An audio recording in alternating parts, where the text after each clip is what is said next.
الحمد لله رب العالمين.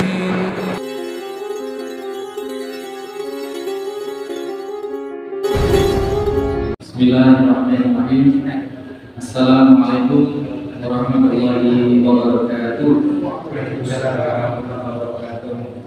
Innal hamdalillah nahmaduhu wa nasta'inuhu wa nastaghfiruh wa na'udzu billahi min shururi anfusina wa min sayyiati a'malina.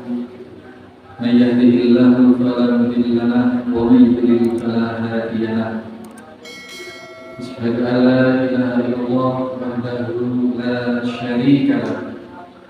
Asyhadu anna Muhammadan 'abduhu wa rasuluhu la nabiyya ba'dahu. Allahumma salli wa sallim wa barik ala Muhammadin wa ala alihi wa sahbihi wa mawala. Hadirin hadirat jamaah Masjid Al-Muslimun Curah Cedu Panji Situ Bondo rahimani wa rahimakumullah. Baik, kita langsung masuk ke hadis yang pertama dalam bab sabar ini, yakni dalam urutan keseluruhan kitab ini hadis yang ke-25. Wa an Abi Malik Al-Haris ibnu Ashim Al-Ash'ari radhiyallahu anhu. Jadi ini sahabat dari sahabat Abi Malik Al-Haris ibnu Ashim Al-Ash'ari. Ini terkenal dengan sering disebut dengan sahabat Abi Malik Al-Ash'ari. Al-Ash'ari. Ini beliau meriwayatkan dari Nabi SAW bahwasanya Nabi qala Rasulullah SAW bahwasanya Nabi SAW bersabda, at-tuhuru satrul iman. Ini kita terjemahkan saja dulu, nanti penjelasannya mungkin karena ini berupa butir-butir wejangan Nabi SAW, butir-butir prinsip dari Nabi SAW. Kali ini kita akan terjemahkan dengan penjelasan sekilas-sekilas. Nanti untuk penguraiannya, faedahnya dan lain sebagainya akan kita susulkan untuk pekan-pekan berikutnya. At-tuhuru sadrul iman. Kesucian itu bagian atau setengah dari iman. Kita terjemahkan dulu ya semuanya, Pak. Walhamdulillahi tamla al-mizan. Kalimat alhamdulillah memenuhi timbangan. Kalimat alhamdulillah itu fadilahnya memenuhi timbangan. Wa subhanallahi walhamdulillahi tamlaan, atau keduanya tamlaan au tamla'u ma bainas samawati wal ard. Kalimat subhanallah walhamdulillah itu memenuhi, atau keduanya melampaui, memenuhi segala ruang dan waktu ma bainas samawati, yang di antara langit dan bumi. Ini kenapa bisa demikian? Nanti ada penjelasannya.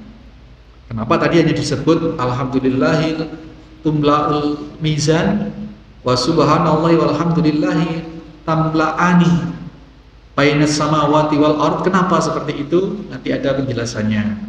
Kita terjemahkan dulu. Jadi kalau kalimat subhanallah itu memenuhi timbangan mizan. Tetapi kalimat subhanallah walhamdulillah ini memenuhi seluruh ruang antara langit dan bumi. Wassolatu nurun. Salat itu cahaya. Salat itu cahaya, baik salat fardu maupun salat sunnah. Wasadaqatu burhanun. Sedekah itu bukti. Sedekah itu sebagai pertanda atau sebagai bukti kelak di hari kiamat. Burhanun. Wasabru diyaun. Kesabaran itu merupakan nyala yang terang. Bedanya dengan as-sholatun nurun, kalau sholat itu cahaya. Cahaya itu terang tetapi tidak panas, Pak. Oke, kalau rembulan itu bahasa kita cahaya rembulan. Kalau matahari itu sinar.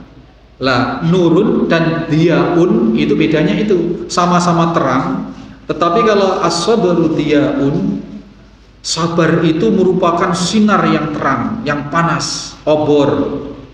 Ini sudah kita maklumi karena as-sabr itu pada dasarnya adalah sebagaimana nama buahnya, sabrun. Itu buah yang pahit. Artinya sabar itu memang tidak enak. Tidak enak. Ini sudah kita pelajari di awal-awal kita bertemu dengan bab sabar itu. Maka ditegaskan oleh Nabi Shallallahu Alaihi Wasallam, as-sabru diyaun. Sabar itu adalah sinar yang terang. As-sabru diyaun. Nah, tadi wal Qur'anu hujjatul lak au alaik. Al-Qur'an itu hujah. Hujah, ya. Al-Qur'an itu hujah kelak di hari kiamat, bisa menjadi hujah kita, bisa menjadi argumen kita untuk bisa masuk ke dalam surga, atau justru akan mengadili kita, menuntut kita sehingga kita tidak berkutik dan naudzubillah kecemplung neraka. Ini ditegaskan oleh Nabi. Maka Al-Qur'an itu hujjatul lak au alaik. Wal Qur'anu hujjatul lak au alaik. Al-Qur'an ini bisa menjadi pusaka senjata buat kita untuk memperoleh keselamatan. Sebaliknya di saat yang sama juga sangat berpotensi menjadi penyebab kita masuk neraka. Alhamdulillah. Al-Quran. Ini penjelasan detailnya nanti. Kenapa demikian? Kullun nas yaghdu. Setiap manusia, semua manusia, setiap pagi hari itu, Pak, setiap mengawali hidupnya di setiap hari, yaitu faba'i'u nafsah, itu senantiasa menjual dirinya atau mentransaksikan dirinya dengan waktu sehari itu. Paham ya yang dimaksud mentransaksikan dirinya itu? Menjual dirinya, mentransaksikan dirinya, membawa dirinya dalam sehari itu, ya, itu semua tanpa kecuali. Kullu itu tiap-tiap. Kullu nas yahudu faba'i'u nafsah. Setiap manusia, semua manusia, setiap pagi itu memulai menggelar dagangan atas dirinya. Dirinya itu mau dipakai apa, mau melakukan apa, itu yang dimaksud mentransaksikan atau menjual dirinya. Yang dimaksud seperti itu. Famu'tikuha. Maka yang didapat adalah keberuntungan. Yang keberuntungan kalau jalannya tepat. Kalau dalam bertransaksi, kalau dalam membawa dirinya dalam sehari itu tepat. Itu famu'tikuha au mubikuha, atau akan memperoleh kebinasaan. Ini satu hal yang paradok. Kalau tepat kayak Al-Quran tadi, kalau tepat dalam membawa dirinya setiap pagi itu dalam menjalani satu hari, maka akan memperoleh keberuntungan besar. Kalau tak tepat, ya akan memperoleh kehancuran besar. Rawahul Muslim, hadis ini sahih. Ngeri ya Pak ya, ada gambaran seperti itu. Baik, kita akan mulai dalami kalimat per kalimat, butir-butir prinsip-prinsip, konsep atau prinsip-prinsip yang diajarkan oleh Nabi Shallallahu Alaihi Wasallam menurut sahabat Abi Malik Al-Ashari.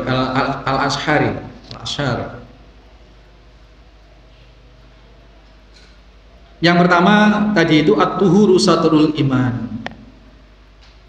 Kesucian itu merupakan separuh dari iman. Kalau selama ini kita yang sering akrab an-nadzafatul minal iman ya Pak. Ini tidak ada sumber yang sahih.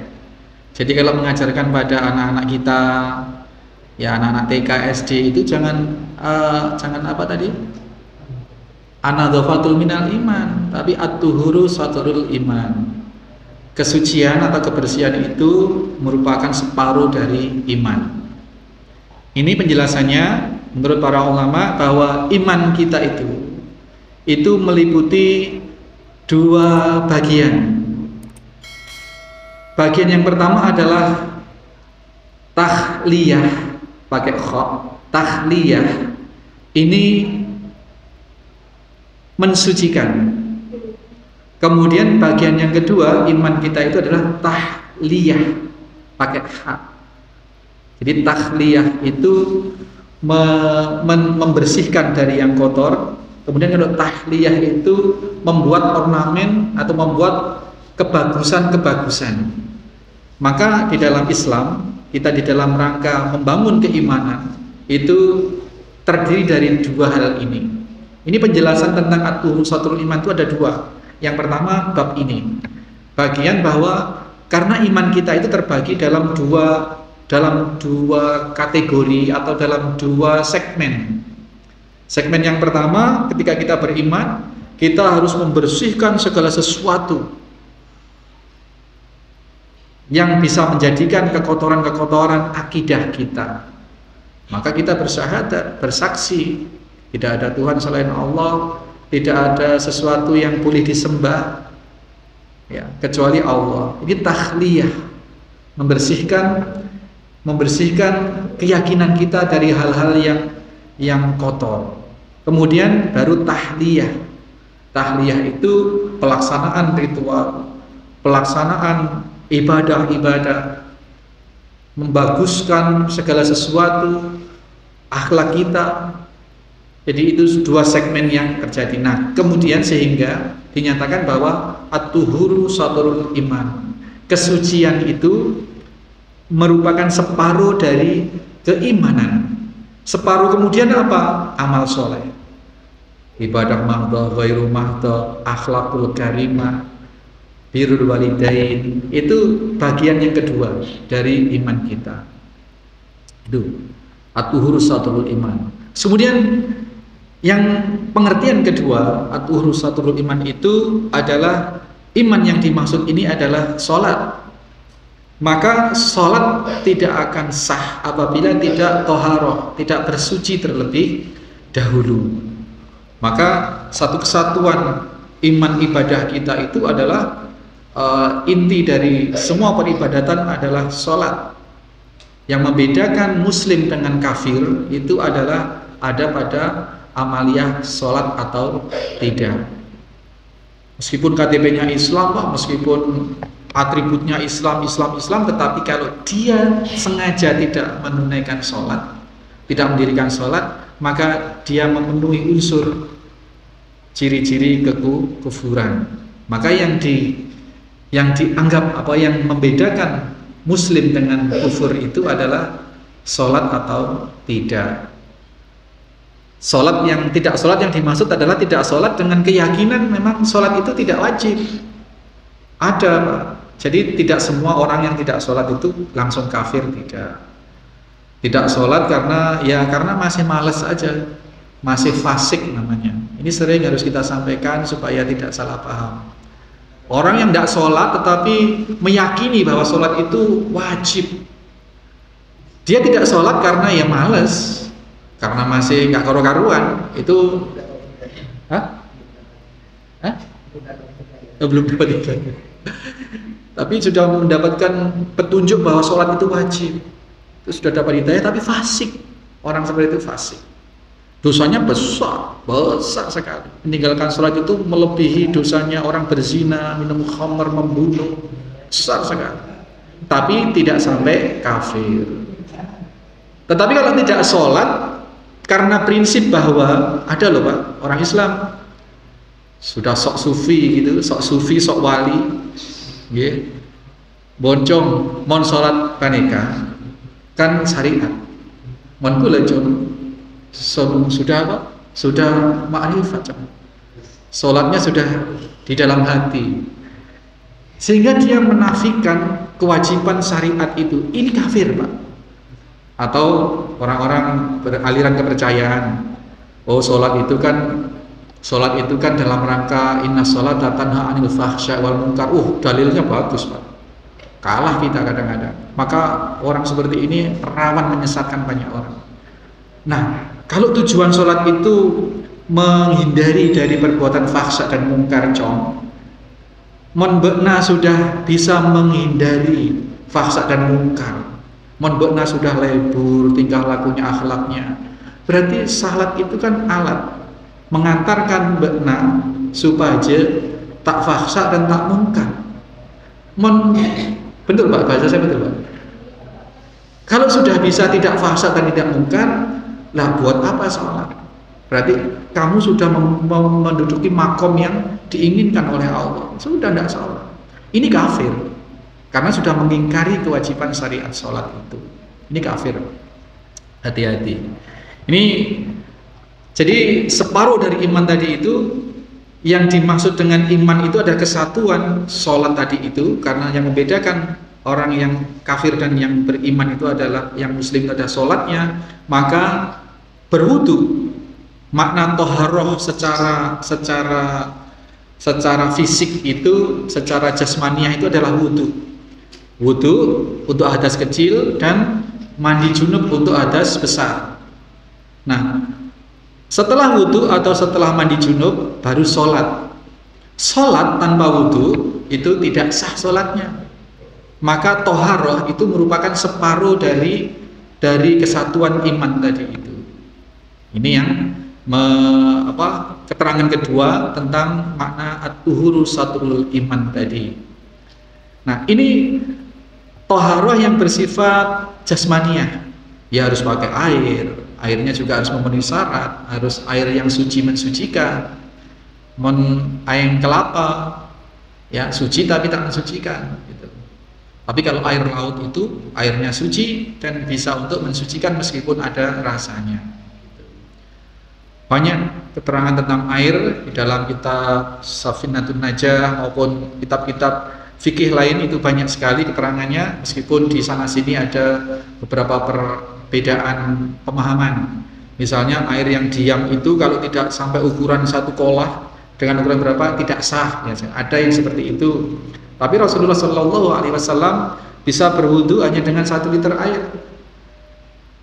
Bahkan yang viral itu kemarin, kiai siapa itu membuat video wudu dengan hanya 1 air gelas. Asalkan sudah memenuhi, airnya ini suci, mensucikan, memenuhi kaidah rukun wudu sesuai dengan yang ditentukan Nabi, sah. Apalagi tidak ada air, pakai debu atau pakai tayamum. Dan tayamum itu berlaku juga untuk junub, Bapak Ibu sekalian. Zaman Nabi SAW, Amr bin As itu lapor kepada baginda Nabi SAW ketika sedang safar di perjalanan, dia junub, tidak tahu mimpi atau bagaimana, junub. Nah, karena memang tidak ada air hanya untuk minum, maka dia junubnya itu gulung-gulung di pasir. Karena kalau pakai air kan harus keramas tuh. Nah, karena tidak ada air, Amr bin As ini kemudian gulung-gulung di pasir. Nyampe Madinah, lapor pada Nabi. Ya Nabi, sesungguhnya saya begini-begini gulung-gulung. Kenapa kamu lakukan itu? Kamu cukup tayamum seperti tayamumnya orang wudu, sudah sah apabila tidak ada air. Junubnya sama. Tayamum itu berlaku untuk hadas kecil maupun hadas besar. Itu ya Pak, tuhuru satrul iman. Nah, secara makna tadi yang toharoh tadi itu pakai air, pakai debu, tayamum maupun pakai air, ini yang bermakna jasmaniyah. Toharoh bermakna jasmaniyah. Toharoh bermakna ruhiyah adalah mensucikan diri dari 3 hal. Dari kesyirikan, dari kebid'ahan, satunya Masya Allah, dan dari kemaksiatan. 3 hal ini yang harus dibersihkan dari ruhani kita. Membersihkan diri dari segala bentuk kesyirikan, kemusyrikan. Kemusyrikan itu jangan hanya dimaknai patung, dikasih kembang, disembah-sembah, tidak. Ketika sampean memakai cincin dan meyakini cincin ini akan membawa wibawa, akan memperlancar usaha, itu satu kesyirikan. Ketika kemudian memakai tato atau memakai gelang apalah itu. Yang diyakini itu bisa merubah nasib, maka di situ kesyirikan. Termasuk unsur-unsur kesyirikan itu banyak, tatoyur, kurofat, ya. Apa TBC itu? Kurofat, ya. Kurofat itu ya kalau ada gerhana misalkan, kemudian meyakini itu bulan itu yang kerowak itu sedang dimakan buto hijau, sehingga mbah-mbah kita dulu untuk membebaskan supaya bulan itu dilepaskan itu ada lesung, Pak. Lesungnya apa di sini, Pak, namanya? Yang untuk nganu padi itu, Pak? Itu dikebui, dipukuli sama alunya itu, ya, ditabuh supaya butonya itu melepaskan. Ini termasuk bentuk-bentuk khurafat. Ada suara burung apa? Wah, mau dapat rezeki. Ada kupu-kupu masuk rumah. Ini bentuk-bentuk kesyirikan yang harus dibersihkan dari jiwa kita. Ini. Karena itu merupakan separuh dari bagian dari keimanan kita. Tahliyah tadi itu membersihkan segala sesuatu yang harus dibersihkan. Kemudian separuh yang kedua adalah tahliyah, itu beramal soleh. Jadi itu at-tuhuru satrul iman. Mungkin yang punya lembaga sekolah, Bapak Ibu guru, yang masih ada di dinding itu anadzafatul minal iman. Kalau misalkan itu hanya sebatas slogan tidak masalah. Tapi kalau itu nanti dikasih tanda ini hadis, misalkan ini sabda Nabi, ini tidak boleh. Kalau hanya sebatas slogan hubul waton minal iman misalkan, tidak apa-apa, itu hanya slogan-slogan bahasa-bahasa kita sendiri. Tapi ketika dinisbatkan itu perkataan Nabi, ini berat pertanggungjawabannya, berarti berdusta atas nama Nabi, dan kelak sudah disiapkan singgasana dari api neraka. Jadi tidak gampang-gampang menisbatkan perkataan itu dari Nabi Shallallahu Alaihi Wasallam. At-tuhuru satrul iman, itu yang betul. Kemudian walhamdulillahi tamla al-mizan. Alhamdulillah itu memenuhi timbangan mizan. Jadi kalimat ini ringan di bibir dan memiliki bobot yang sangat berat di mizan. Kenapa? Karena apa tadi? Walhamdulillah. Alhamdulillah ini merupakan semua rangkuman, semua bentuk pujian kepada Allah Subhanahu wa taala. Pujian kepada Allah itu bisa. Pujian kepada Allah itu ada beberapa macam. Ada pujian yang mengagungkan Allah. Jadi Allahu Akbar misalkan. Allahu la ilaha illallah itu. Ada pujian yang mensucikan Allah, subhanallah. Ada pujian macam-macam. Nah, alhamdulillah itu merupakan semua bentuk rangkuman pujian kepada Allah Subhanahu wa taala, sehingga nilainya sangat-sangat besar dan itu memenuhi mizan. Maka kita berzikir alhamdulillah, masya Allah, besar sekali fadilahnya. Dengan mengilmui, meyakini atau memahami bahwa alhamdulillah itu merupakan rangkuman dari semua bentuk pujian kepada Allah Subhanahu wa taala. Kalau dalam kitab kita kuning itu dinyatakan alhamdulillah utawi sekain puji iku lillahi kagungane Allah. Alhamdulillah. Artinya semua puji, semua bentuk pujian, pengagungan itu terrangkum dalam kalimat alhamdulillah. Sampai sini Pak, nanti kita sedikit demi sedikit kita perjelas setiap apa yang disampaikan oleh Nabi ini, akan kita perjelas, kita pelajari sedetil-detilnya sehingga kita memperoleh manfaat yang optimal, yang sebesar-besarnya. Demikian kita akhiri, mudah-mudahan bermanfaat. Subhanakallahumma wa bihamdika asyhadu alla ilaha illa anta astaghfiruka wa atubu ilaik. Assalamualaikum warahmatullahi wabarakatuh.